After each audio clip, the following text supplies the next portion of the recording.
Pemirsa, 11 wilayah di pesisir Jakarta Utara terancam akan terendam banjirop hingga tanggal 3 Januari mendatang. Padahal belum lama ini kawasan pesisir ini juga sudah terendam banjir rob. Fenomena alam memang menjadi latar belakang meningkatnya ketinggian pasang air laut. Namun ada berbagai faktor lain yang membuat banjirop terus melanda warga pesisir utara Jakarta. Upaya pemerintah dalam mengatasi banjirop sudah dilakukan, namun belum menunjukkan hasil yang maksimal. Apa sebenarnya yang menjadi kunci mengatasi banjirop Jakarta agar bencana yang sudah diprediksi bisa diantisipasi dengan baik?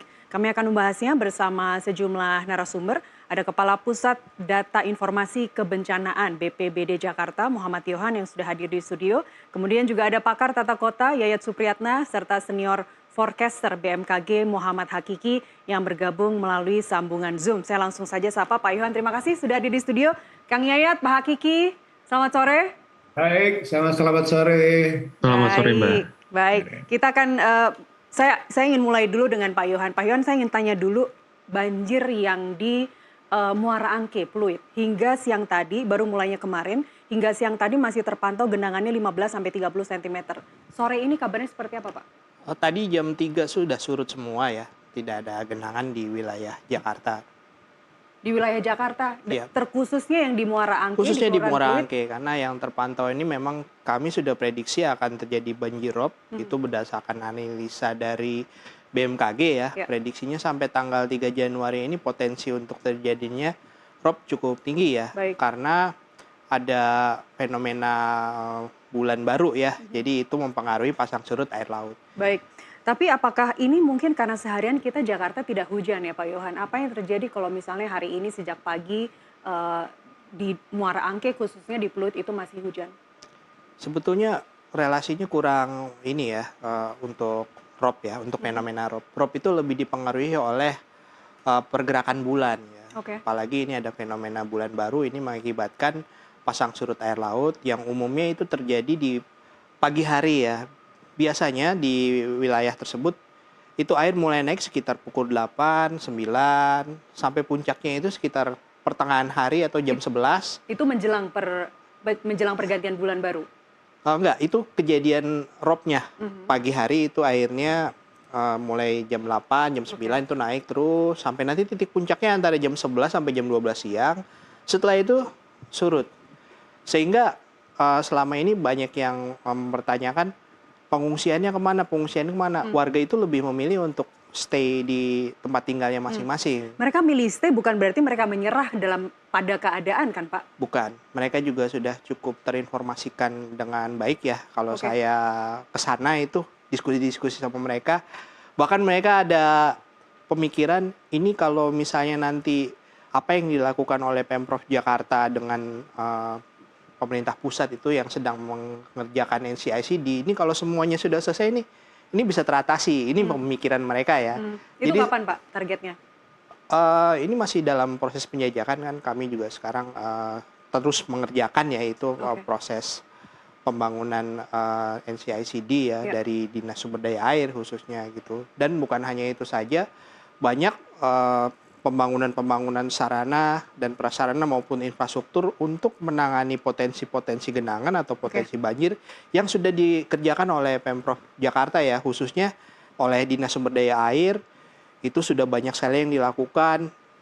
Naturalisasi sudah kita lakukan, normalisasi sudah kita lakukan, pengerukan juga sudah kita lakukan ya tentunya. Bahkan pembebasan lahan untuk pembuatan embung-embung di Kabupaten Bogor ya, di wilayah Depok itu sudah dikerjakan semua dan cukup signifikan juga ya untuk mengurangi genangan yang ada di Jakarta. Dan selama beberapa tahun ini degree of banjirnya itu sudah cukup berkurang ya, karena kita bisa lebih mengekernya itu lebih ke mikro ya, sampai ke tahapan RT. Jadi di Jakarta itu ada 30.772 RT. Nah, yang rawan itu ada 167 RT. Itu yang di Jakarta Utara saja? Bukan, seluruh Jakarta. Jadi jumlahnya secara signifikan, kalau mungkin beberapa dekade yang lalu ini kan kalau banjir kan per kelurahan, per kecamatan. Kalau sekarang ini kita bisa lebih detail lagi, bahkan per RT ya kita bisa monitor akibat Kalau khusus untuk banjirop di banjir pesisir itu di Jakarta Utara mappingnya selama ini hanya di tempat-tempat itu saja di 11 wilayah di Jakarta Utara. Itu yang terindikasi saat ini ya. Dan Pemprov DKI Jakarta ini bahkan kita punya bidang khusus di Dinas Sumber Daya Air yang memang menangani banjirop. Jadi ada namanya bidang ROP ya. Itu memang Kapan sudah dibentuknya, Pak? beberapa tahun yang lalu ya, tapi Oke. ini sudah cukup signifikan ini untuk memantau fenomena ROP ini. Oke. Dan juga sudah banyak data yang diproduksi ya, sehingga yang mempercepat dalam hal penanganan dan saran-saran untuk pengambilan kebijakan di level pimpinan ya. Baik. Jadi ini memang diawasi khusus dan setahu saya mereka sudah mengembangkan aplikasi sendiri nih terkait dengan ROP ya, dan Aplikasi untuk keluhan. untuk menangani ROP secara teknis ya, yang digunakan secara internal untuk saat Tapi ini. Pak Yohan mohon maaf, kalau itu semua sudah terlaksana sesuai dengan target-target yang dicanangkan sendiri oleh BPBD misalnya terkait banjir pesisir di 11 wilayah di Jakarta Utara misalnya. Bukankah harusnya tidak ada kejadian lagi seperti hari Kamis kemarin, sudah tidak ada lagi genangan ROP di situ? Kami kan tidak bisa mengendalikan pasang surut bulan ya, gravitasi bulan itu tidak bisa kami kendalikan ya, tapi langkah-langkah antisipatif tentunya sudah kami lakukan, seperti kita menyampaikan early warning system kepada warga sehingga mereka sudah prepare gitu ya untuk menghadapi ROP itu gitu. Kami juga berusaha menyederhanakan dan mendekatkan informasi tersebut melalui website dan media sosial yang saat ini lagi digandrungi nih.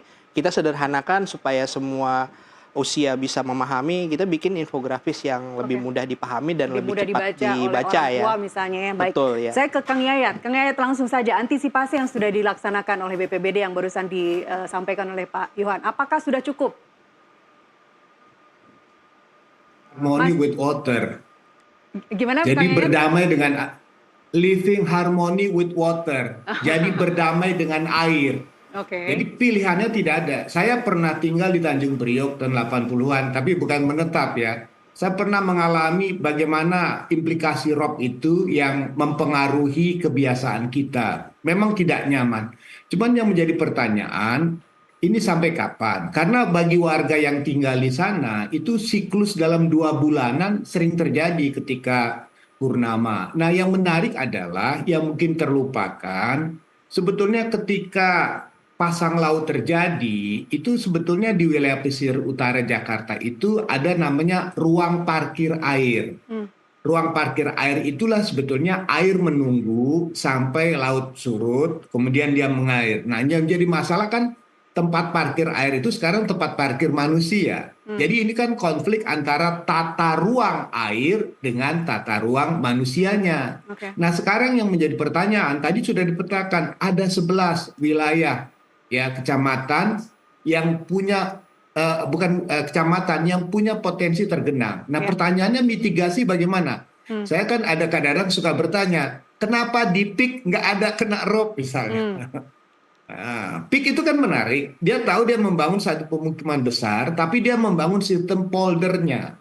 Secara tata ruang sebetulnya wilayah yang punya kebencanaan ini dulu kita punya konsep membuat konsep membangun sistem polder. Tapi pertanyaannya pembebasan tanahnya sangat sulit karena sudah padat penduduknya, tanahnya mahal, dan pasti ada persoalan sosial kalau dilakukan upaya penanganan pada wilayah yang dipetakan pada RT RW yang punya potensi genangan seperti ini. Oke, Kang Yayat ditahan dulu. Kang Yayat, pertanyaan berikutnya ditahan dulu. Saya ingin langsung ke Pak Yohan deh kalau gitu. Sistem polder itu apakah ada di Jakarta Utara selama ini atau selama ini hanya mengandalkan kepada pompa saja? Sebetulnya saya bukan pihak yang berwenang untuk menjawab hal ini ya. Nah, ini lebih wewenangnya ada di Dinas Sumber Daya Air. Tapi setahu saya memang Dinas Sumber Daya Air itu memiliki banyak sekali yang namanya pompa ya. Pompa itu ada banyak sekali, baik itu pompa statis maupun pompa yang mobile gitu. Kalau dari sisi mitigasi, kami ini berkolaborasi BPBD petugasnya bersama dengan pasukan biru yang ada 6.000 orang itu. Kami itu berbagi tugas nih, kita berjalan bersama-sama. Kita sudah tahu peta-peta lokasi yang memang rawan ya. Kita monitoring terus dan ketika itu terjadi, kita kerahkan itu sumber daya namanya pompa mobile, dan apabila dibutuhkan nanti kita akan datangkan juga pompa yang lebih besar ya. Oke. Jadi mungkin itu yang sejauh yang saya tahu terkait dengan eh, apa yang sudah dikerjain Untuk Dinas Sumber Daya mitigasinya Air ya. ya. Oke. Tapi terkait dengan polder, memang Pemprov DKI Jakarta juga selama ini kita sudah mengadakan kerjasama sister city dengan pemerintah kota Rotterdam. Tahu sendiri kota-kota di Belanda kan memang itu berada di bawah permukaan laut ya. Saya sekitar 9 tahun yang lalu di tahun 2015 saya dikirim untuk belajar 3 bulan di sana tentang manajemen tata air gitu. Jadi apa yang disampaikan oleh Pak Yayat tadi betul, polder. Konsep polder itu memang cukup efektif diterapkan di Rotterdam ya untuk meredam yang namanya salah satunya ROP ya. Oke, seberapa besar sebenarnya Kang Yayat, mungkinkah Jakarta Utara difungsikan atau ada sistem polder untuk menangani banjirop di sana? Karena kalau kita lihat penyelesaian banjirop, Kang Yayat senyum-senyum aja nih. Bicara Semarang misalnya, dari dulu nggak pernah selesai banjirop di sana. Jadi penyelesaian untuk Jakarta Utara, Jakarta karena ini wilayah masih Jakarta daerah khusus begitu. Mungkin nggak sih sistem polder itu diaplikasikan di Jakarta Utara? Nah, ini yang menarik. PIK itu adalah perumahan yang terencana. Dulu debat itu, boleh nggak PIK penyebab banjir sekitar Jakarta ketika hutan mangrove-nya berkurang. Tapi PIK meyakinkan kepada konsumennya, kamu beli rumah di sini, kamu aman. Itu kan garansi.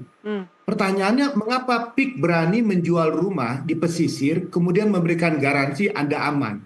Nah, debatnya adalah kami membangun sistem polder.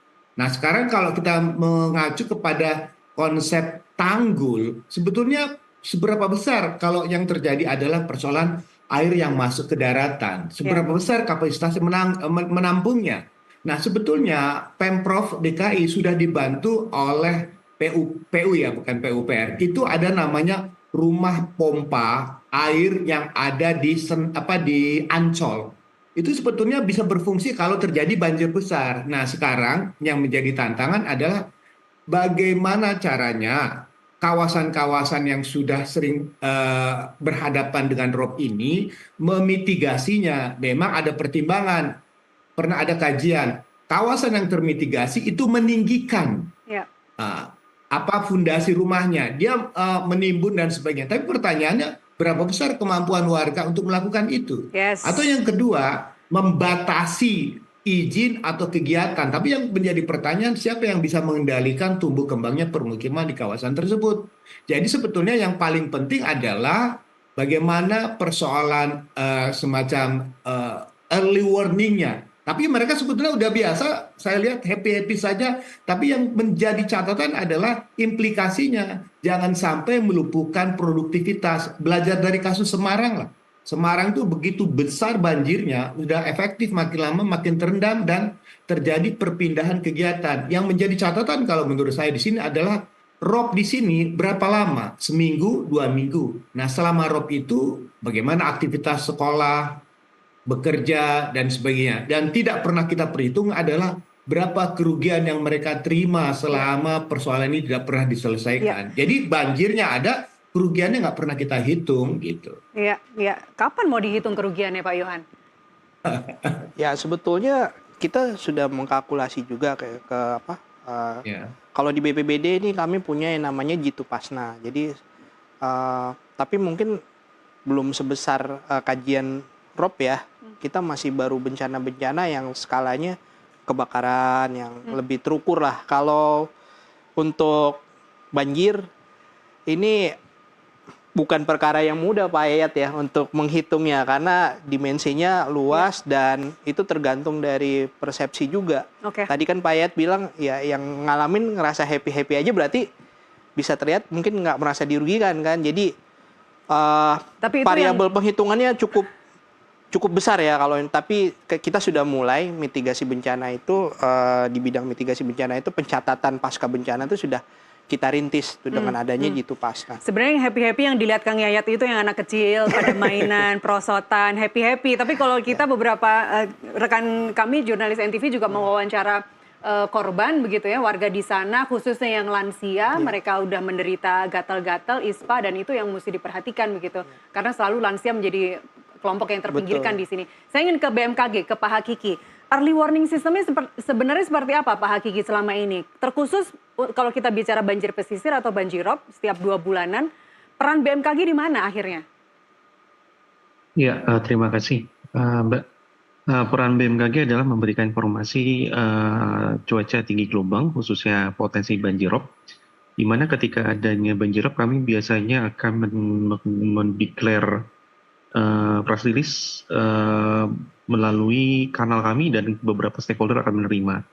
Dan kami menggunakan beberapa metode, salah satu adalah menggunakan model tinggi gelombang, juga pendekatan juga ada beberapa model swell yang mencoba memprediksi potensi tinggi gelombang di beberapa hari ke depan dan diikuti juga ada potensi kenaikan tinggi gelombang, kemudian juga ada potensi rob yang selalu diikuti dengan melihat potensi pasang surut seperti dari potensi peredaran bulan, kemudian juga adanya potensi cuaca, contohnya kalau di musim hujan ini kayaknya ada yang peredaran monsun Asia disertai dengan seruakan, dan potensi juga jika ada hujan lokal mereka membantu peningkatan banjir khususnya dari wilayah jika hujannya terjadi di perairan gitu Mbak. Baik, Pak Hakiki, untuk peringatan dini banjirop di wilayah pesisir Jakarta yang dirilis oleh BMKG nanti hingga tanggal 3 Januari, itu persisnya dirilis ke masyarakat itu tanggal berapa ya Pak? Ya, sebenarnya kalau lihat dari rilis yang dikeluarkan oleh BMKG mengeluarkan potensi banjirop itu sudah dari pertengahan Desember, karena kita merilis dari potensinya adalah hampir skala nasional di beberapa tempat yang berpotensi jika terjadinya rob ya Mbak. Oke, apakah dengan teknologi yang dimiliki oleh BMKG saat ini upaya forecast itu bisa dilakukan jauh-jauh hari? Ya, upaya forecast BMKG dibagi kategori ada 2 Mbak ya, secara klimatologis dan secara meteorologis. Kalau dilihat secara klimatologis kita bisa melihat tren, terutama dari potensi pergerakan bulan ataupun jika adanya yang disebabkan misal ada swell akibat dari pergerakan kecepatan angin yang menaikkan gelombang. Secara klimatologis bisa dilihat trennya, dan mungkin secara meteorologis untuk 10 hari ke depan. Tapi biasanya kalau rob itu trennya mengikuti peredaran bulan, jadi prediksinya akan lebih mudah dibandingkan akibat oleh seperti angin monsun dan juga faktor hujan ya Mbak. Tapi bahwa Ataupun juga akibat dari potensi robnya nantinya akan sebesar apa, itu bisa diketahui ya Pak?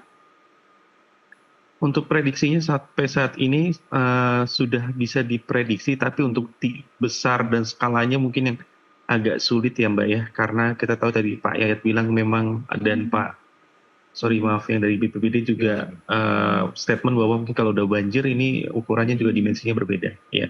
Baik, Seperti itu. baik, ketika potensi itu bisa diketahui, tentu mitigasinya, tindakan-tindakan preventif yang dilakukan juga akan semakin lebih cepat begitu ya. Nanti saya akan tanyakan langsung ke Pak Yohan, setelah kemudian BMKG merilis peringatan dini, sebenarnya apa sih Pak yang dilakukan oleh BPBD? Tapi jawabannya nanti ditunda dulu Pak Yohan, Pak Hakiki dan Kang Yayat. Kita kembali usai jeda pariwara berikut, pemirsa tetaplah bersama kami di NTV Prime.